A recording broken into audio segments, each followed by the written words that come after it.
नमस्ते साथियों, स्वागत है आप सभी का साइंस बाय राकेश केतन पर। मैं हूं राकेश केतन। तो चलिए शुरू करते हैं आज की कक्षा। आज हम लोग अम्ल का धातु के ऑक्साइड के साथ अभिक्रिया देखेंगे। आइए देखिए, अम्ल का धातु ऑक्साइड से अभिक्रिया। अम्ल धातु के ऑक्साइड से अभिक्रिया कर लवण तथा जल बनाते हैं। आप इसे अभिक्रिया के रूप में इस प्रकार भी लिख सकते हैं। जब कोई अम्ल धातु ऑक्साइड के साथ अभिक्रिया करता है तो बनने वाला जो पदार्थ होता है, उत्पाद होता है, उनमें एक लवण होता है और साथ में जल होता है। उदाहरण को समझने से पहले आइए देखते हैं कि धातु के ऑक्साइड क्या होते हैं। जब कोई धातु ऑक्सीजन से क्रिया करेगा तो जो बनने वाला उत्पाद होगा वो धातु का ऑक्साइड कहलाएगा। धातु ऑक्साइड होगा, मेटल ऑक्साइड। आइए देखिए, सबसे पहले एक धातु ले लेते हैं सोडियम और इसको ऑक्सीजन के साथ क्रिया कराएंगे तो सोडियम की वैलेंसी क्या होती है? +1। और ऑक्सीजन की वैलेंसी क्या होती है? ऑक्सीजन की वैलेंसी होती है 2-। ऑक्सीजन की वैलेंसी क्या होती है? 2-। तो जब ये दोनों आपस में मिल करके अपना ऑक्साइड बनाएगा, सोडियम जब अपना ऑक्साइड बनाएगा तो इसकी वैलेंसी इसके नीचे आ जाएगी। तो सोडियम के नीचे आ गया 2, ऑक्सीजन के नीचे क्या आएगा? इसकी वैलेंसी 1 है तो 1 आएगा। यानी कि फॉर्मूला बना Na2O, सोडियम ऑक्साइड। इसके बाद दूसरे नंबर पर अगला धातु ले लेते हैं मैग्नीशियम। मैग्नीशियम की वैलेंसी होती है 2+ और ऑक्सीजन की वैलेंसी होती है 2-। क्योंकि वैलेंसी क्या है? समान है। वैलेंसी समान है तो ये दोनों कैंसिल हो जाएगा, 1 बचेगा। तो फॉर्मूला क्या बनेगा? MgO।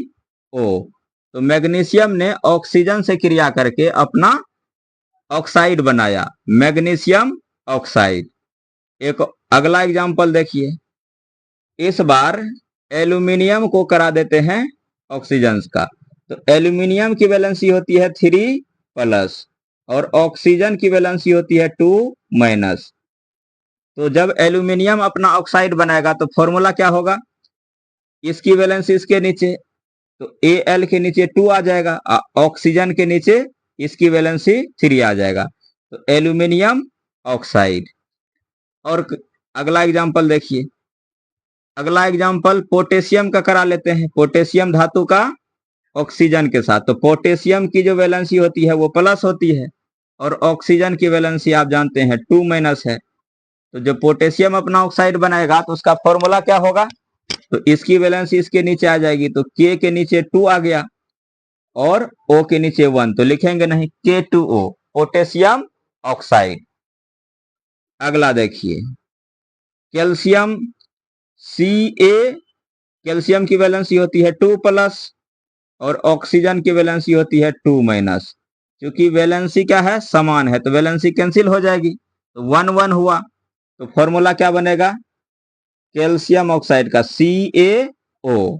क्योंकि 1-1 लिखा नहीं जाता है, तो कैल्शियम अपना ऑक्साइड बनाया तो CaO, कैल्शियम ऑक्साइड। एक और देखिए, जैसे Li, लिथियम। लिथियम की वैलेंसी क्या होती है? प्लस और ऑक्सीजन की वैलेंसी होती है 2-। तो जब इसकी वैलेंसी इसके नीचे आएगा तो फॉर्मूला क्या बनेगा? Li2, O के नीचे 1 लिखेंगे नहीं, तो फॉर्मूला बना Li2O, लिथियम ऑक्साइड। और ये जो ऑक्साइड हैं धातु के, तो धातु के ऑक्साइड की जो प्रकृति होती है, नेचर होती है, वो क्षारीय होती है। अर्थात धातु की जो प्रकृति है वो बेसिक है। ये प्रकृति में कैसा होता है? क्षारीय होता है। धातु के ऑक्साइड प्रकृति में क्षारीय होता है। तो देखिए, अम्ल धातु के ऑक्साइड से क्रिया कर रहा है, तो इसका मतलब अम्ल किससे अभिक्रिया कर रहा है? क्षार से। तो जब अम्ल क्षार से क्रिया करता है तो आप पीछे पढ़ के आए हैं, लवण और जल बनता है। तो आइए एग्जाम्पल देखते हैं। Example number 1। तो सबसे पहले हाइड्रोक्लोरिक अम्ल HCl का धातु के ऑक्साइड में सबसे पहले सोडियम ऑक्साइड से करा लेते हैं। तो हाइड्रोक्लोरिक अम्ल का भी क्रिया कराते हैं सोडियम ऑक्साइड से Na2O। तो ये क्या है? ये है अम्ल और ये क्या है? ये है क्षार। क्योंकि धातु के ऑक्साइड की प्रकृति क्षारीय होती है। तो जब ये दोनों आपस में रिएक्शन करेगा तो एक लवण बनेगा। लवण क्या होगा? तो यहाँ से सोडियम और ये क्लोरीन मिलके आपस में लवण बनाएगा। तो फॉर्मूला क्या हो जाएगा? लवण, सोडियम का वैलेंसी आप जानते होता है +1 और क्लोरीन की वैलेंसी क्या होती है? -1। तो इसकी वैलेंसी इसके नीचे, इसके वैलेंसी इसके नीचे, फॉर्मूला यही रह जाएगा NaCl, सोडियम क्लोराइड। और साथ में क्या बनेगा? जल बनेगा H2O। तो ये क्या है? लवण है सोडियम क्लोराइड, सोडियम क्लोराइड। इस इक्वेशन को बैलेंस भी कर लेते हैं। देखिए यहाँ सोडियम जो है 2 है, अभिकारक में सोडियम 2 है, तो उत्पाद में सोडियम कितना है? 1 है। तो बैलेंस करने के लिए 2 से गुना कर देंगे, सोडियम बैलेंस। जब सोडियम को बैलेंस किए तो क्लोरीन हो गया 2। अब क्लोरीन को बैलेंस करने के लिए यहाँ 2 से गुना करेंगे तो क्लोरीन हो गया बैलेंस। अब देखिए हाइड्रोजन इधर 2 है, हाइड्रोजन इधर भी 2 है, ऑक्सीजन, ऑक्सीजन इधर 2 है और उत्पाद में ऑक्सीजन इधर 1 है और उत्पाद में भी 1 ही ऑक्सीजन है। इस प्रकार सभी एलिमेंट अभिकारक में और उत्पाद में बराबर हो गया तो इक्वेशन बैलेंस हो गया, समीकरण संतुलित हो गया। आइए नेक्स्ट एग्जांपल देखते हैं, नंबर 2। इस बार हाइड्रोक्लोरिक अम्ल को ही करा लेते हैं किसके साथ? मैग्नीशियम ऑक्साइड के साथ। तो मैग्नीशियम ऑक्साइड MgO। अब जानते हैं ये अम्ल है और ये क्षार है। जब ये दोनों आपस में रिएक्शन करेगा हाइड्रोक्लोरिक अम्ल और मैग्नीशियम ऑक्साइड तो एक लवण बनेगा। लवण क्या होगा? यहाँ से मैग्नीशियम, यहाँ से क्लोरीन। तो फॉर्मूला क्या बनेगा? Mg, मैग्नीशियम की वैलेंसी होती है 2+ और क्लोरीन की वैलेंसी होती है 1-, यानी कि माइनस। इसकी वैलेंसी इसके नीचे आ जाएगा 2। आई यहाँ 1 लिखेंगे नहीं तो फॉर्मूला बनेगा MgCl2, MgCl2। अब प्लस में क्या बनेगा? जल H2O। इसको बैलेंस कर लेते हैं। यहाँ क्लोरीन कितना है? 2 है। तो क्लोरीन को बैलेंस करने के लिए यहाँ 2 से गुना करेंगे, क्लोरीन बैलेंस। मैग्नीशियम 1 है, मैग्नीशियम इधर भी 1 है। इसके बाद हाइड्रोजन 2 है, हाइड्रोजन इधर भी 2 है। ऑक्सीजन, ऑक्सीजन यहाँ 1 है और यहाँ भी ऑक्सीजन 1 है, तो बैलेंस हो गया। यहाँ लवण का क्या बना है? लवण बना है magnesium, magnesium chloride, magnesium chloride. आइए एक और एग्जांपल देखिए, नंबर 3। इस बार इसी अम्ल को HCl, हाइड्रोक्लोरिक अम्ल को ही रिएक्शन करा लेते हैं किसके साथ? पोटेशियम ऑक्साइड के साथ, K2O।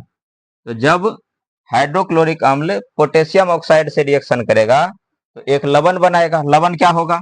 यहाँ से पोटेशियम और यहाँ से क्लोरीन आपस में क्रिया करके लवण बनाएगा। तो यहाँ पोटेशियम की वैलेंसी आप जानते हैं +1 होता है और क्लोरीन की वैलेंसी -1 होता है। तो इसकी वैलेंसी इसके नीचे, इसकी वैलेंसी इसके नीचे, फॉर्मूला रह जाएगा KCl ही, पोटेशियम क्लोराइड। और साथ में क्या बनेगा? जल H2O। अब इसे बैलेंस करना है तो इधर पोटेशियम कितना है? 2, इधर है 1। बैलेंस करने के लिए 2 से गुना करेंगे। तो जब 2 से गुना किए तो क्लोरीन भी कितना हो गया? 2। क्लोरीन को बैलेंस करने के लिए यहाँ भी 2 से गुना करना पड़ेगा, क्लोरीन हो गया 2। हाइड्रोजन इधर देखिए, हाइड्रोजन इधर है 2, इधर हाइड्रोजन 2 है, इधर ऑक्सीजन 1 है, इधर ऑक्सीजन 1 है। तो यहाँ जो लवण बना है उसका नाम क्या है? KCl। KCl को क्या बोलेंगे? Potassium, potassium chloride. कुछ और एग्जाम्पल अगले पेज पर देखते हैं। आइए देखिए एग्जाम्पल नंबर 4। इस बार सल्फ्यूरिक अम्ल H2SO4 को करा लेते हैं धातु के ऑक्साइड किसके साथ, सोडियम ऑक्साइड के साथ, Na2O। ये अम्ल है और ये क्षार है। जब ये दोनों आपस में रिएक्शन करेगा तो एक लवण बनाएगा। लवण क्या होगा, यहां से सोडियम यहां से सल्फेट मिलकर लवण बनाएगा। तो सोडियम की वैलेंसी आप जानते हैं +1 और सल्फेट की वैलेंसी होती है 2-। तो ये वैलेंसी इसके नीचे आएगी तो यहाँ लग जाएगा 2, क्योंकि यहाँ 1 है तो 1 यहाँ लिखेंगे नहीं। फॉर्मूला क्या बनेगा, फॉर्मूला बनेगा Na2SO4, साथ में क्या बनेगा, जल H2O। इस इक्वेशन को बैलेंस करते हैं। तो बैलेंस करने के लिए यहाँ देखिए सोडियम 2 है, सोडियम 2 है, सल्फर 1 है, सल्फर 1 है, हाइड्रोजन 2 है, हाइड्रोजन 2 है, ऑक्सीजन 4 1 5 है, ऑक्सीजन इधर 4 1 5 है। ये इक्वेशन पहले से बैलेंस है। यहाँ जो लवण बना है उसका नाम क्या होगा, Na2SO4 को क्या कहेंगे, सोडियम सल्फेट, सोडियम सल्फेट। आइए एक और एग्जांपल देखते हैं, एग्जांपल नंबर 5। इस बार सल्फ्यूरिक अम्ल को करा लेते हैं धातु के कैल्शियम ऑक्साइड से। तो कैल्शियम ऑक्साइड CaO क्या बनेगा, तो यहां से कैल्शियम और यहां से सल्फेट मिलकर के लवण बनेगा। तो फॉर्मूला क्या होगा, Ca, इसकी वैलेंसी होती है 2+ और सल्फेट SO4 की वैलेंसी होती है 2-। क्योंकि वैलेंसी सेम है कैंसिल हो जाएगी तो 1 1 आएगा। तो फॉर्मूला क्या बनेगा, CaSO4 ही रह जाएगा। ठीक है, इसके अलावा और क्या बनेगा, जल H2O। इस इक्वेशन को आइए बैलेंस करते हैं। तो कैल्शियम 1, इधर भी कैल्शियम 1, सल्फर 1, इधर भी सल्फर 1, हाइड्रोजन 2, इधर भी हाइड्रोजन 2, ऑक्सीजन 4 1 5, इधर भी 4 1 5। ये अभिक्रिया भी पहले से बैलेंस है। ये समीकरण पहले से क्या है, बैलेंस है। यहाँ जो लवण बना है वो क्या बना है, कैल्शियम सल्फेट, कैल्शियम सल्फेट। इस बार एक और एग्जांपल देखिए। इस बार HNO3 नाइट्रिक अम्ल को करा लेते हैं किससे अभिक्रिया, धातु के ऑक्साइड सोडियम ऑक्साइड से। तो सोडियम ऑक्साइड से कराएंगे तो Na2O सोडियम ऑक्साइड। तो ये अम्ल हो गया, ये क्षार हो गया। दोनों क्रिया करेगा तो क्या बनेगा, यहां एक लवण बनेगा। लवण क्या होगा, तो यहां से सोडियम और यहां से नाइट्रेट मिलकर के लवण बनाएगा। तो क्या होगा, तो सोडियम की वैलेंसी आप जानते हैं होता है प्लस और नाइट्रेट की वैलेंसी होती है माइनस। क्योंकि वैलेंसी सेम है तो फॉर्मूला सेम रह जाएगा। और साथ में क्या बनेगा, जल H2O, H2O। इसको बैलेंस कर लेते हैं। इधर सोडियम 2 है, बैलेंस करने के लिए यहां 2 से गुना करेंगे तो सोडियम बैलेंस हो गया। अब देखिए नाइट्रोजन इधर कितना हो गया, 2। नाइट्रोजन को बैलेंस करने के लिए यहां 2 से गुना कर लेते हैं तो नाइट्रोजन बैलेंस हो गया। हाइड्रोजन यहाँ कितना हो गया, 2। इधर भी हाइड्रोजन कितना है, 2 है। ऑक्सीजन कितना हो गया, 3 दूनी 6 और 1 7। यहाँ 2 तिया 6 1 7। इस प्रकार इक्वेशन बैलेंस हो गया। इस तरह से आप और लवण बना सकते हैं अम्ल का धातु के ऑक्साइड से अभिक्रिया करा करके। यदि आप लोगों को जानकारी अच्छी लग रही हो तो वीडियो को लाइक और चैनल को सब्सक्राइब जरूर करें।